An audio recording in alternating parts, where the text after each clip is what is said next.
محترمو مسلمانانو ورونو، نن سبا مسلمانان د یهودو او د نصاراو په طریقو پسې ورپسې شوي دي. د هغوی ډېر اعمال دي چې مسلمانانو په منځ کې داخلېږي او مسلمانان په هغې کې ورځ په ورځ باندې مبتلا کېږي.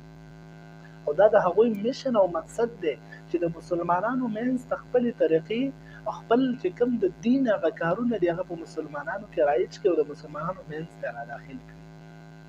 خو نن به زه تاسو ته هغه 3 اعمال ښیم. طریقې او عملونه د هغوی ډېر دي، خو 3 اعمال داسې دي چې یو کال نه بل کال ته په مسلمانانو کې هغې تعداد زیاتېږي او مسلمانان هغه اعمالونو کې ورځ په ورځ باندې ترقي حاصلوي. مخکې اول دا اعمال په ماډرن مسلمانانو کې موجود دي او اوس عامو مسلمانانو ته دا منتقل کېږي او روان دي.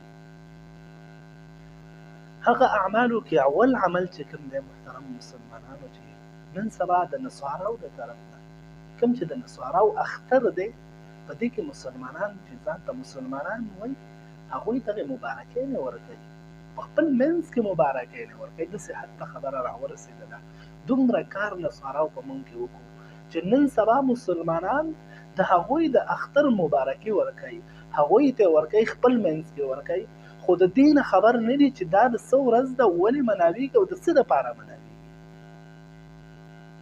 محترمو، کرسمس چې کومه ورځ ده د دوی مقصد په دې کې دا دی چې په دې ورځ باندې عیسی علیه السلام پیدا شوی دی او عیسی علیه السلام دنیا ته راغلی دی. اول خو دا خبره ده چې د دوی په دې کې خپله اختلاف دی، په دې کې خپله دوی متفق نه دي. او دا ورځ چې د 4مې صدۍ نه شروع شوې ده. څوک دی چې 6 جنوري باندې به چا مناوله، چا به په 20 د دسمبر مناوله وله، چا به 15 د دسمبر مناوله او په مختلفو نومونو سره به مناوله.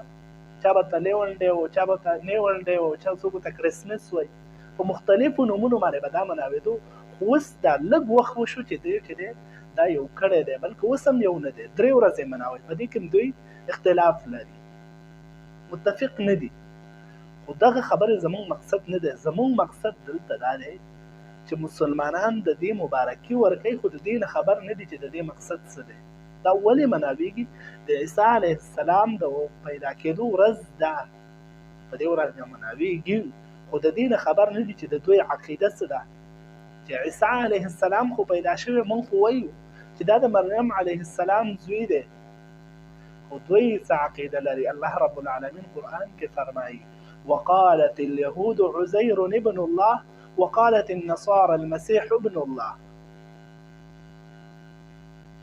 نو د دې آیات نه معلومیږي چې د دوی دا عقیده ده چې عیسی علیه السلام نعوذ بالله د الله رب العالمین زوی دی. چې څوک دا عقیده لري او ته هغه ته مبارکي ورکوي او تا ته بیا پته وي، نو ستا په اسلام کې به څه شک پاتې شي؟ ته ځان ته په څه دغه باندې ته بیا ځان ته مسلمان او مؤمن وې؟ ته په کوم دغه باندې ته دا دعوه کوې چې زه مسلمان یم؟ ځکه الله رب العالمین قرآن کې سورة اخلاص کې فرمایي لم یلد ولم یولد. الله رب العالمین نه د چا نه پیدا دی او نه د الله رب العالمین څه اولاد شته دی. نعوذ بالله. نو د دوی دا عقیده ده او ته دوی ته دې کې مبارکي ورکوې، نو آیا ته ځان ته مسلمان وایې؟ ستا وجدان دا قبله چې ته مسلمان یې؟ محترمو، په دې کې نن سبا ډېر مسلمانان مبتلا دي او ډېر مسلمانان په دې شیانو کې اخته شوي دي. نو باید چې د دې نه ځان وساتي.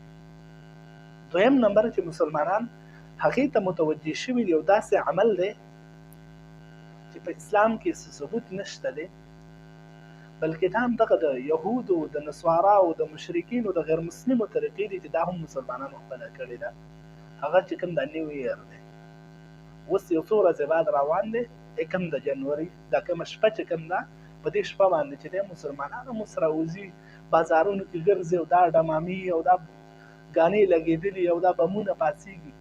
آیا دا د اسلام طریقه ده؟ آیا اسلام په دې باندې حکم کړی؟ دا کوم اعمال چې موږ او تاسو کوو، کوم نامرماني د الله رب العالمین چې کوو، آیا موږ باندې مرګ نه راځي؟ موږ به الله رب العالمین ته نه پیش کېږو؟ موږ له خو الله رب العالمین چې دی موږ او تاسو ته له خوشحالۍ ورځې ښودلې دي. رسول الله صلی الله علیه وسلم چې دی کله مدینې ته راغی، هغه وخت کې به خلکو 2 ورځې اختر کوو، مناولې به هغې باندې به خوشحالۍ نه کولې. نو الله رب العالمین چې دی د هغوی دپاره چې دی 2 ورځې منتخب کړي چې هغې ته عید الاضحی او عید الفطر وایي. دا د مسلمانانو وخت دي، دا موږ تاسو ته شریعت ښودلی دي. د دې نه علاوه چې دی د جمعې ورځ ته هم د اختر ورځ ویلی شوې ده. د ژوند هر هغه ورځ ستا د خوشحالۍ ورځ ده چې ته پکې د الله رب العالمین نافرماني ونه کړي.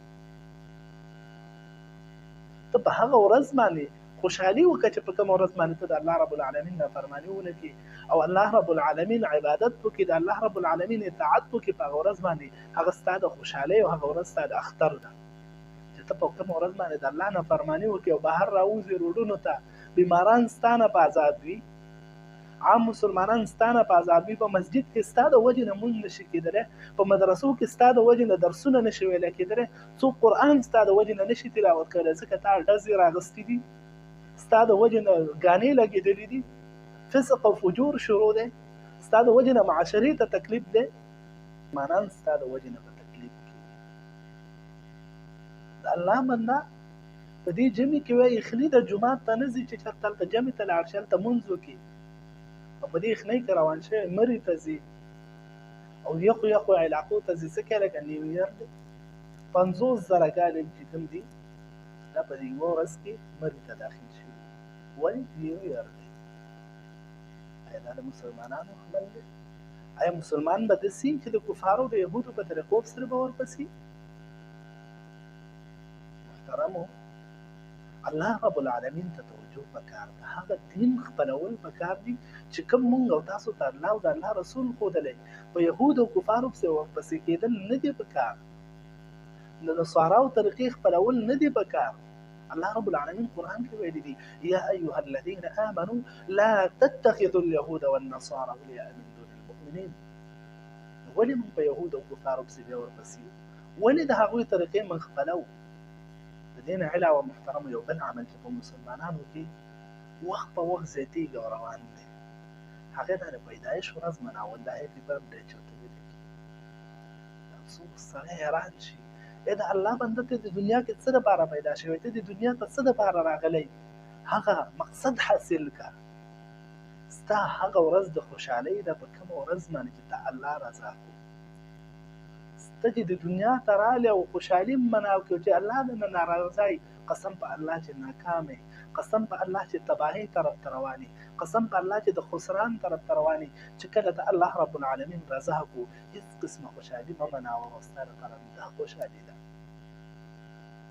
د خوشحالۍ ورځ تاسو د خپله مناولو ورځ د پیدایش ورځ هغې نه تېر شه.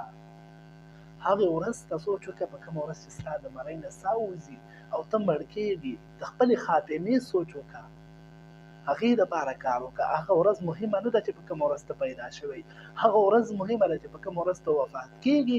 هغه ورځ دپاره ته باید کار وکړي چې په هغه ورځ ته الله رب العالمین ته داسې ورشي چې الله رب العالمین ستا نه راضي او ستا ټوله زندګي د خوشحالۍ شي. راتلونکی چې کوم ژوند دی د مرګ نه وروسته هغه ستا دغه کار ده او دغه مقصد دی. دغه ورځ باید ته د خوشحالۍ وګرځې، مخکې ورځو نه تېر شه.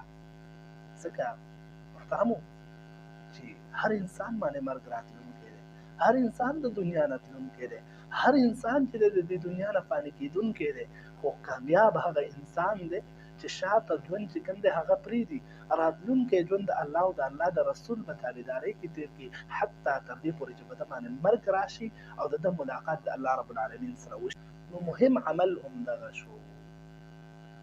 او کوم چې دا موږ او تاسو پسې ورپسې دا د غیر مسلمو، د یهودو، د نصاراو د هغوی طریقې دي. او رسول الله صلی الله علیه وسلم هم دا خبره کړې وه.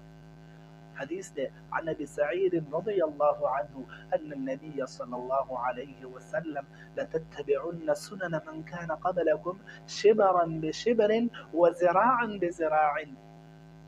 نبي صلى الله عليه وسلم فرمایي وی خامخا به تاسو ورپسې کېږئ په مخکیني قومونو پسې، شبرا بشبر، ولیش په ولیش او ګز په ګز باندې، دونه به هغوی ته ورنږدې کېږئ او روان به وئ. حتى لو سلكوا جحر ضب، تر دې پورې چې هغوی د هوسۍ یو سوړې ته نوځي، نو لسلکتموه، نو تاسو به هغوی پسې ورورسېږئ او هلته به ورداخل شئ. داسې به په هغوی پسې ورپسې شئ. آیا دا نن چې کوم اعمال روان دي، آیا دا نن چې مسلمانان کوم عملونه کوي، نو آیا دا په دوی پسې ورپسې شوي دي که نه؟ د هغوی اعمال یې خپل کړي دي که نه؟ رسول الله صلی الله علیه وسلم 1400 کاله مخکې دا خبره کړې وه چې مسلمانان به هم په دې پسې ورپسې کېږي. صحابه وویل یا رسول الله اليهود والنصارى، د یهودو او نصارا کې نبي صلی الله علیه وسلم فرمایي نو څوک کېدای شي دا مسلمانان هم په دغه خلکو پسې ورپسې کېږي او د هغوی طریقې به خپلوي. او علن کې نبي صلی الله علیه وسلم فرمایي من عمل عملا ليس عليه امرنا فهو رد. چا چې یو داسې عمل وکړو چې زموږ په دین کې نه و، هغه رد دی، هغه مردود دی، هغه باطل دی، د هغې هېڅ قسمه ثبوت نه په دین کې، نو هغه عمل چې دی د انسان تباه دی او ختمېدونکی دی.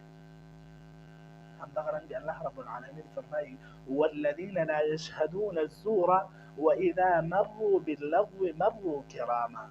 امام مجاهد رحمه الله د دې نه لاندې لیکي د دې نه مراد النصارى، نصارا دي. دارنګه ابن سیرین او نور علما لیکي دې نه مراد مشرکین دي. محترمو زما د خبرې مقصد دلته دا دی چې هغه اعمال چې زموږ ستاسو په دین کې نشته دی، څه ثبوت نه لري، نو باید چې د هغې نه موږ تاسو ځان وساتو. لکه نن په مسلمانانو کې همدغه 3 عملونه په دې لږ وخت کې موږ تاسو ولیدل چې څومره په تیزۍ سره روان د مسلمانان په دې کې اخته دي. یو د هغې نه کرسمس شو، نیو ایر شو او هیپي برثډے شو، دا مناول شو. دا په اسلام کې ثبوت نه لري. لکه الله رب العالمین قرآن کریم کې هم فرمایي ثم جعلناك على شريعة من الأمر فاتبعها ولا تتبع أهواء الذين لا يعلمون.